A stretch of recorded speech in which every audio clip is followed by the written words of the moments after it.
Manchester United need a new right wing-back who can thrive in the Amorim system. All United fans know it. Someone with athleticism, pace, stamina, a great one-on-one ability, and our current options, they've got limitations. Now, Kenda seemed like the obvious choice, but Chelsea convinced the teenagers to join them and their other 47 wingers. So let me run through 3 options at right wing-back that Amorim's already got at United. 1 you know too well, 2 you will want to know more about. Now let's get into it. So yeah, this video is going to be the first of a 2-part series where we take a look at some right wing-back options, both internally, in terms of who can come from the academy or the team we've already got, and externally, who could we sign?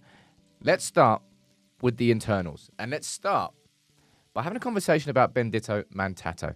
Now, the 17-year-old has been somebody I've spoken about on more than one occasion. In terms of the prospects from the academy, he might well be the brightest one. He's a left-footed winger who can certainly play at right wing-back, and shares a lot of the characteristics that Kenda has, as well as Bukayo Saka. Let me explain a bit more about him. Most people who have watched Mantato will tell you the same thing. There are similarities to Saka. This is reaffirmed by Mantato's previous experience at left-back, when he first joined Adam Lawrence's under-18 side and continued game time there for England's under-17s. And in terms of checking how Mantato meets Amorim's requirements, he's got pace, he's left-footed like Kenda, ball-carrying ability, 1-versus-1 ability, an athlete, strong stamina, intelligence, defensive work rate, mobility, offensive understanding. If Amorim could create himself a right wing-back from scratch, Mantato would tick a lot of the boxes. Now, what sets Mantato apart, even at this age, at 17, from some of the best young talents at Carrington, is his efficiency. Despite being only a first-year scholar, his decision-making really is very strong. He became United's 3rd youngest under-18s debutant at only 14 and has been impressive at both under-18s and under-21s level. So far this season, he's recorded 7 goals and 1 assist in 14 games to date.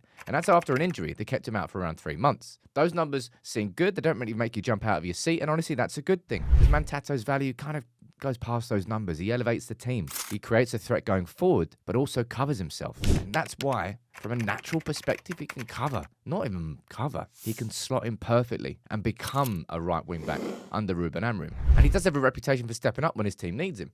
In the first game of the season against City, he got the goal and sealed the victory. He bagged the brace that made the difference against Sunderland in a hard-fought victory. And recently, in his first substitute appearance back after a 3-month layoff, he got the winner in the 100th minute against Arsenal in the FA Youth Cup. Perhaps maybe his most notable performance came at Blackburn last season, though. Single-handedly turned the game around. United were 2 down after 40 minutes. Mantato took over the game. 110 seconds after United conceded, he scored the first. 5 minutes later, he equalised. After Victor Musa's goal to take the lead, Mantato sealed the win by completing a hat-trick and then got a 4th. Now, Mantato is highly rated by the club. He's got a really good chance. The football club thinks a lot of him. He was offered not only a scholarship, but also pre-contract at only 16. And he also seems to have taken the Chelsea to Kenda news very well, seeing as he scored a goal and recorded 2 assists the same night in his first under-21s appearance this season. Now, Mantato, for me, looks like a serious prospect. If you're looking at somebody from the academy who is a natural winger, who is left-footed, who could be converted into a right wing-back in the same way that Kenda was when he burst through the scene at Sporting under Amorim,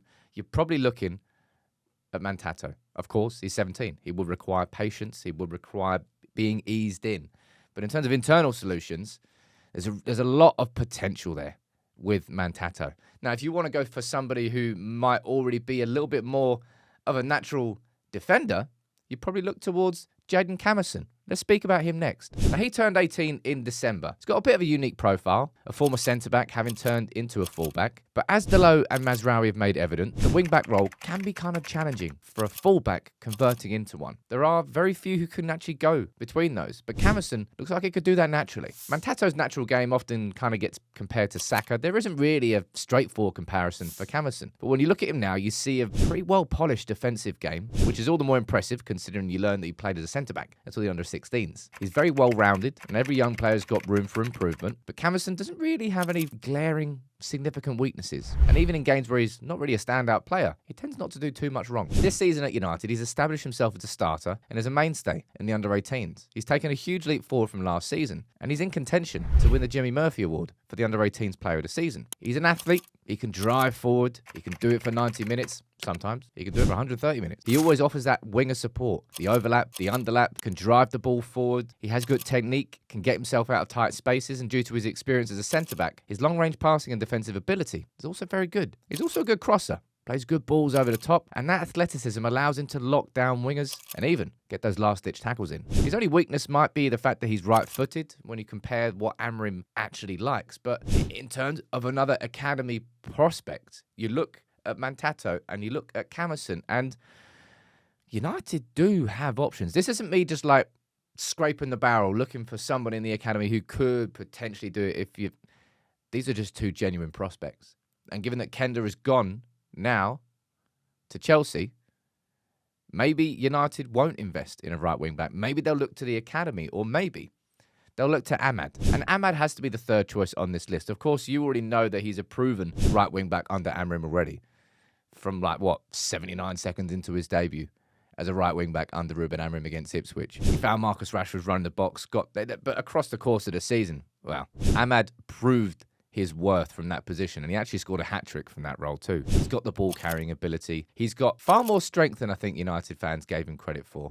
He's got that relentless pressing, which makes a big, big difference, certainly in the attacking third of the pitch. But in the early games, it was surprising to see just how good Ahmad was at defending and understanding that defensive position. To teach a winger how to defend is harder. It was clear to see exactly what he provided when he played at wing-back and what Mazraoui and Diallo just couldn't provide in that position because of that natural attacking instinct. Ahmad proved himself to be perfect for that position. Pressing, ball carrying, dribbling, high IQ. The issue with Ahmad playing as a right wing back isn't the fact that he's not good enough. It's quite the opposite. It's how good he actually also is in the number 10 role and how desperately you need creativity going forward. So if, hypothetically, United were to stick with Ahmad as the right wing back, then we could invest heavily in more of an inside forward and have Ahmad play that right wing back. So there's three options there, three genuinely viable internal options. This isn't just about saving money. This is about looking at how you can best spend your money. And maybe for United, internally, it's better that we take... Well, it's less of a risk on Ahmad. You could take a punt. It's not even a punt. But you could take a risk on Mantato or a risk on Camerson and maybe keep Ahmad further forward. Or maybe you play Ahmad as the right wing back and you invest further forward. Where would you do it? Now, they're the three options that I want to present to you in terms of United's academy.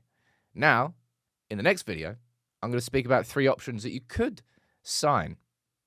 You can let me know what you think in the comments below. What would you rather United do? Sign someone as a right wing back, or choose one of those three options there, Ahmad, Mantato, or Camerson?